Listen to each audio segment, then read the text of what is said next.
Hello hi, स्वागत है आपके अपने YouTube channel Atharva education home science में। आज हम लोग इस चैनल पे प्रोटीन के बारे में पढ़ेंगे। इसके पहले हम लोग प्रोटीन क्या है, प्रोटीन की संरचना, इसके पहले वाले वीडियो में हम लोग पढ़े थे। आज हम लोग होम साइंस में ये प्रोटीन के जो 20 अमीनो एसिड होते हैं और प्रोटीन का वर्गीकरण, इस टॉपिक पे आज हम लोग इस वीडियो में चर्चा करेंगे। तो सबसे पहले हम लोग देखेंगे प्रोटीन में पाए जाने वाले जो 20 अमीनो एसिड होते हैं।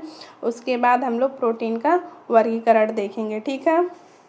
तो सबसे पहले हम बात करते हैं कि अमीनो एसिड। आप लोग को पहले ही वीडियो में जो प्रोटीन का फर्स्ट वीडियो है उसमें ही हम आप लोग को बता दिए थे कि प्रोटीन जो होता है हमारा अमीनो एसिड से मिलकर बने होते हैं। और ये अमीनो एसिड आपस में एक दूसरे से जुड़े होते हैं। किस बॉन्ड से?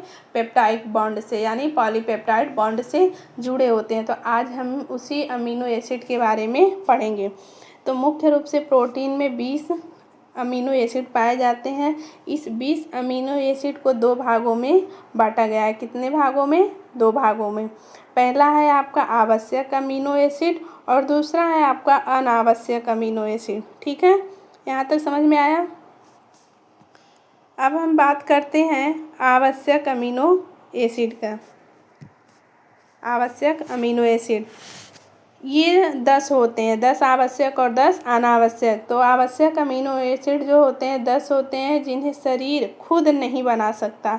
इसके लिए हमें क्या करना पड़ता है? भोजन के माध्यम से इसको हम अपने शरीर में ग्रहण करते हैं, इसीलिए ये आवश्यक अमीनो एसिड होता है। जबकि जो अनावश्यक 10 अमीनो एसिड होते हैं वो शरीर में ही बनते हैं, ठीक है। इसीलिए उसको अनावश्यक कहा गया है। जबकि आवश्यक वो है जो हमारे बॉडी में नहीं बनते हैं, बल्कि उसको हमको बाहर से अपने भोजन के माध्यम से ग्रहण करना रहता है, ठीक है।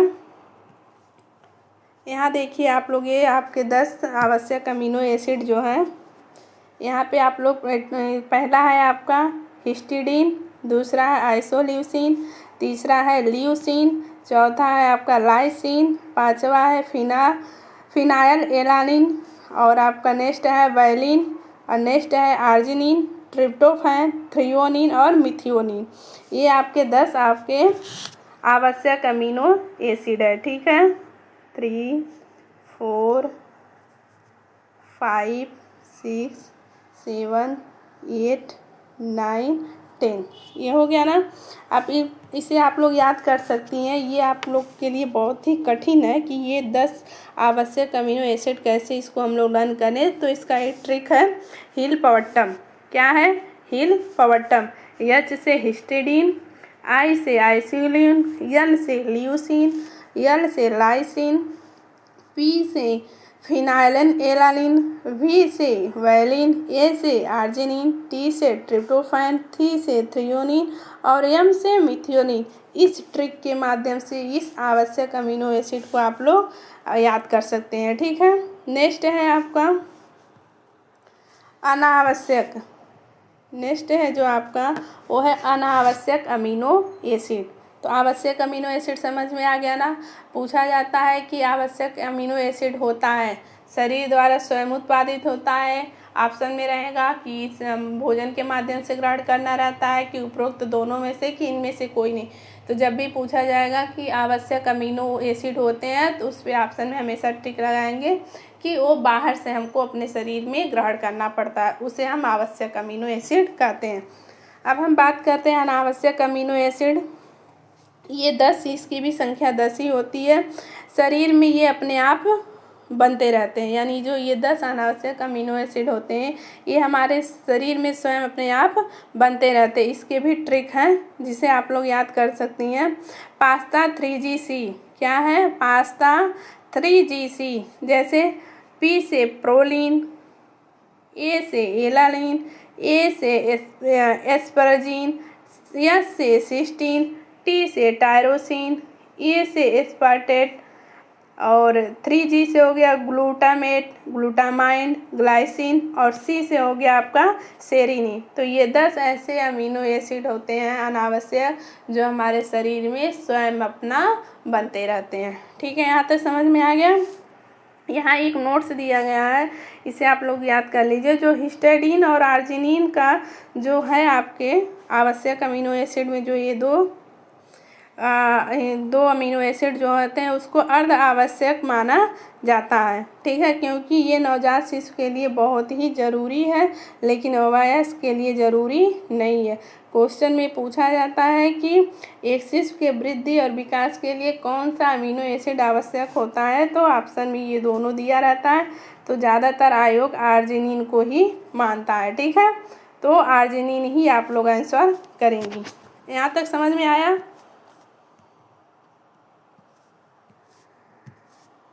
तो ये आर्जिनिन वाला आप लोग याद कर लीजिए, पूछा जाता है। अभी देखिए आपके यहाँ झारखंड में जो माध्यमिक आचार्य का एग्ज़ाम हुआ था उसमें भी पूछा गया था कि ये तीव्र विकास के चरणों में बचपन में रूप से बचपनावस्था में किस आवश्यक अमीनो की आवश्यकता सबसे ज़्यादा होता है, तो उसमें भी आयोग इसी आर्जिनिन को ही सही माना है, ठीक है।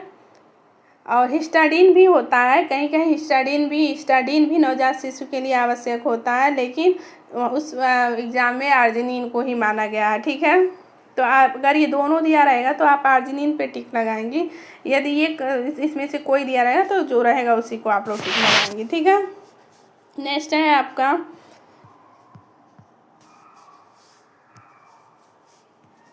प्रोटीन के वर्गीकरण। अब हम लोग यहाँ उस पढ़ लिए 20 अमीनो एसिड पढ़ लिए प्रोटीन के, समझ में आ गया ना।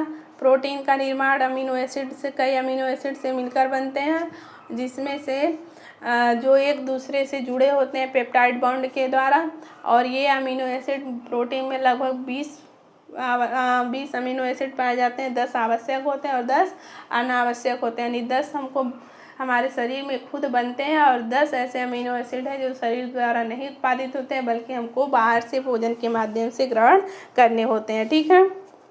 अब हमारा नेक्स्ट जो इसमें टॉपिक रहेगा वो है प्रोटीन का वर्गीकरण। यहाँ से भी बहुत सारे क्वेश्चन बनते हैं। वैसे तो देखा जाए तो हम लोग जब प्रोटीन की संरचना पढ़ रहे थे तो प्रोटीन को संरचना के आधार पे 4 प्रकार से बांटा गया था, ठीक है। लेकिन यहाँ हम पढ़ रहे हैं प्रोटीन का वर्गीकरण। तो प्रोटीन का वर्गीकरण मुख्य रूप से तीन भागों में बांटा गया है, ठीक है। नंबर 1 है गुण के आधार पर प्रोटीन, ठीक।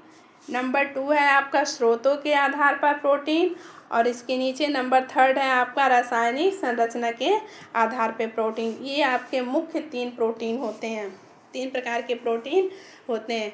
उनको जैसे प्रोटीन को जब वर्गीकरण किया गया तो किस आधार पे कितने प्रकार के प्रोटीन पाए जाते हैं। तो अगर हम गुणवत्ता के आधार पे देखें तो गुणवत्ता के आधार पे वैसे तो मुख्य रूप से 3 प्रकार का हम बता दिए कि गुणवत्ता के आधार पे, स्रोत के आधार पे और रासायनिक संरचना के आधार पे। अगर यहाँ देखा जाए गुणवत्ता के आधार पे भी प्रोटीन को 3 भागों में बांटा गया है, ठीक। एक है आपका पूर्ण प्रोटीन, आंशिक पूर्ण प्रोटीन और अपूर्ण प्रोटीन। वैसे तो मुख्य 3 रूप में है, उन तीनों को भी गुण के आधार पे देखा जाए तो उसको भी 3 आधार पे बांटा गया है। कौन कौन सा है? पूर्ण प्रोटीन, आंशिक प्रोटीन और अपूर्ण प्रोटीन।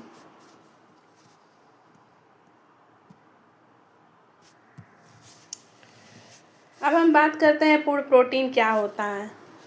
ऐसा प्रोटीन जिसमें सभी आवश्यक अमीनो एसिड, याद है ना आवश्यक अमीनो एसिड, हिल बॉटम, यानी वो जो हिल बॉटम हम लोग पढ़े हैं ना, ये ट्रिक याद कर लीजिएगा।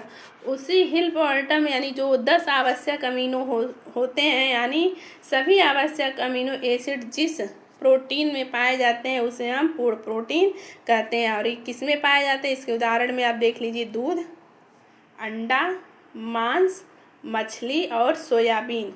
ये ऐसे प्रोटीन, इसमें जो इन खाद्य पदार्थ में जो प्रोटीन पाए जाते हैं उनमें 10 आवश्यक अमीनो एसिड मिलते हैं, ठीक है। अब हम बात करते हैं आंशिक पूर्ण प्रोटीन को।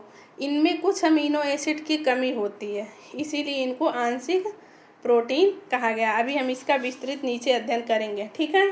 अपूर्ण है, इसमें महत्वपूर्ण अमीनो एसिड नहीं होते हैं लेकिन कुछ नहीं होते हैं। अब स्रोत के आधार पर देखा जाए तो इसको पशु जगत में और वनस्पति जगत से हमको प्रोटीन प्राप्त होते हैं। रासायनिक संरचना के आधार पर यदि देखा जाए तो 3 प्रकार के होते हैं। एक होता है आपका सरल प्रोटीन, संयुक्त प्रोटीन और व्युत्पन्न प्रोटीन। अब हम देखेंगे यहाँ पे प्रोटीन की जो गुणवत्ता के आधार पे हम लोग बांट रहे थे, तो उसमें हम आप लोग को बता रहे थे कि जो पूर्ण प्रोटीन होते हैं उसमें सभी आवश्यक अमीनो एसिड मौजूद होते हैं। क्या होते हैं? सभी आवश्यक अमीनो एसिड उसमें मौजूद होते हैं। उसमें हम एग्जाम्पल में बताए हैं कि दूध, अंडा, सोयाबीन। तो दूध में जो कैसीन नाम का प्रोटीन होता है, जो आप लोग पनीर खाती हैं, दूध को जब फाड़ा जाता है तो उसमें जो ठोस पदार्थ मिलता है वही आपका प्रोटीन है, और दूध के प्रोटीन को केसिन के नाम से जाना जाता है। ठीक है। और उसके पानी को छेने का पानी है वे वाटर बोला जाता है। और अंडे के प्रोटीन को एल्ब्यूमिन बोला जाता है, उसमें सभी आवश्यक अमीनो एसिड मिलते हैं। और सोयाबीन में भी। ठीक है, जो शरीर की वृद्धि और मरम्मत के लिए सर्वोत्तम होते हैं। दूसरा है आपका आंशिक पूर्ण प्रोटीन। क्या है आपका? आंशिक पूर्ण प्रोटीन। इनमें 2 आवश्यक अमीनो अम्ल की कमी होती है। इनके सेवन से शरीर का वजन तो बना रहता है, लेकिन शरीर की उचित वृद्धि और विकास नहीं हो पाता है। यानी जो आंशिक पूर्ण प्रोटीन होता है उसमें कुछ आवश्यक अमीनो एसिड नहीं पाए जाते हैं, इसलिए इनको आंशिक पूर्ण प्रोटीन है तो पूरी, लेकिन 1-2 उसमें आवश्यक अमीनो एसिड नहीं पाए जाते हैं। जैसे उदाहरण में आप देख लीजिए, अनाज और दाल, इनमें पाए जाने वाले प्रोटीन, यानी अनाज और दाल में जो प्रोटीन पाए जाते हैं उसमें लाइसिन नहीं पाया जाता है। क्या नहीं पाया जाता है? लाइसिन नहीं पाया जाता है। ठीक है। नेक्स्ट देखिए आप लोग अपूर्ण प्रोटीन। क्या है आपका? अपूर्ण प्रोटीन। पूर्ण प्रोटीन और आंशिक प्रोटीन, उम्मीद है आप लोग को समझ में आ गया होगा। तीसरा है आपका अपूर्ण प्रोटीन। इनमें कोई आवश्यक अमीनो अम्ल की, इसमें कई आवश्यक अमीनो, जैसे आंशिक में तो हम बताएं 2 या 3, मुश्किल से 2-3 आवश्यक अमीनो एसिड नहीं पाए जाते हैं, लेकिन अपूर्ण प्रोटीन में कई सारे आवश्यक अमीनो अम्ल की कमी होती है। ठीक है। ये न तो शरीर की वृद्धि करते हैं और न ही ऊतकों की मरम्मत और सहायता करते हैं। मुख्य रूप से कुछ वनस्पतियों में पाए जाते हैं। यहाँ तक समझ में आया? नेक्स्ट बात करते हैं हम लोग स्रोत के आधार पर वर्गीकरण। किसके आधार पर? स्रोतों के आधार पर वर्गीकरण। इसके पहले हम किसका पढ़ रहे थे? गुण के आधार पर प्रोटीन का वर्गीकरण नंबर 1 था। नंबर 2 है आपका किसके आधार पर? स्रोत के, यानी हमको प्रोटीन किन किन स्रोतों से प्राप्त होते हैं। ठीक है। तो इसमें भी आपको प्रोटीन 2 रूप में प्राप्त होते हैं। नंबर 1 आपका यहाँ है, नंबर 2 ये है। नंबर 1 है आपका प्राणी जगत से प्राप्त प्रोटीन, और नंबर 2 है आपका प्रोटीन जगत से प्राप्त प्रोटीन।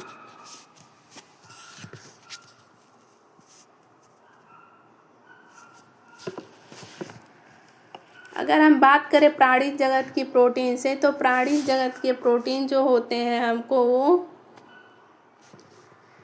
2 रूपों में मिलते हैं। ठीक है।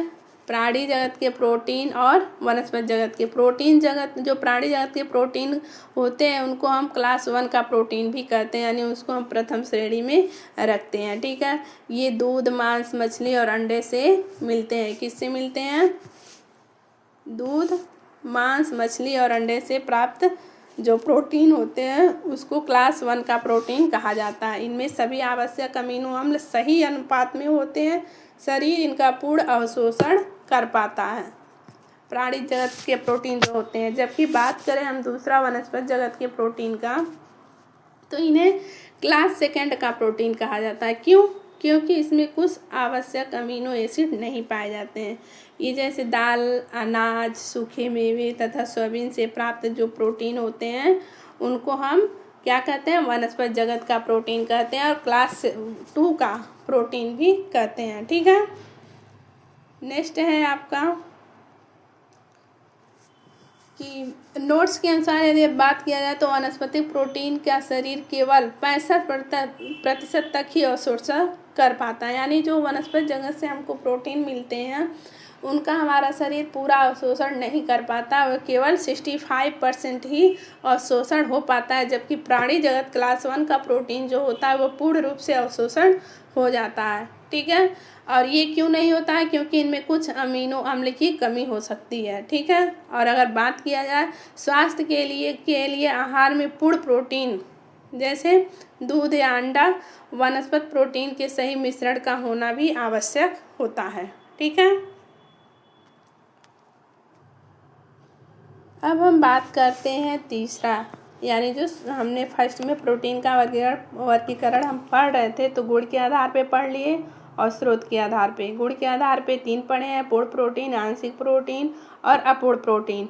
और स्रोत के आधार पे 2 पढ़े हैं हम लोग, पशु प्राणी जगत से और वनस्पति जगत से, ठीक है।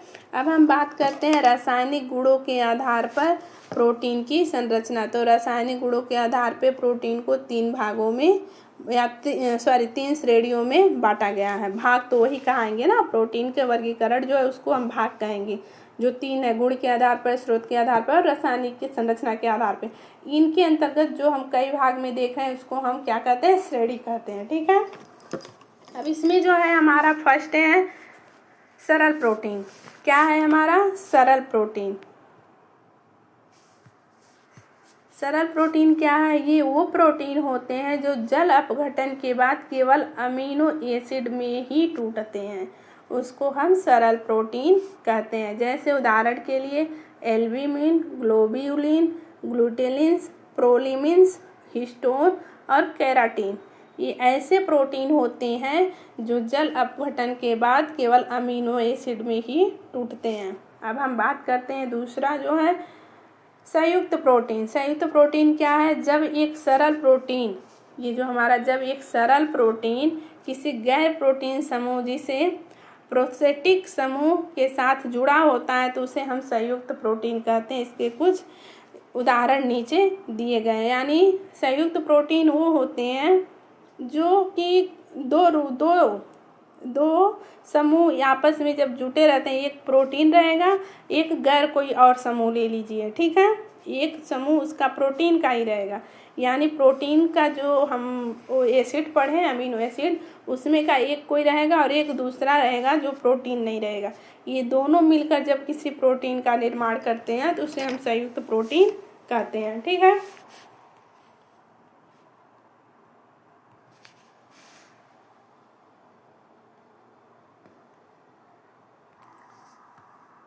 यहाँ देखिए, ये जो हमारे गैर प्रोटीन समूह होते हैं, यानी एक सरल प्रोटीन होगा, एक दूसरा हमारा कोई समूह होगा, ये दोनों मिलकर एक संयुक्त प्रोटीन का निर्माण करते हैं। एग्जाम्पल के लिए देखिए आप लोग, न्यूक्लियो प्रोटीन क्या है?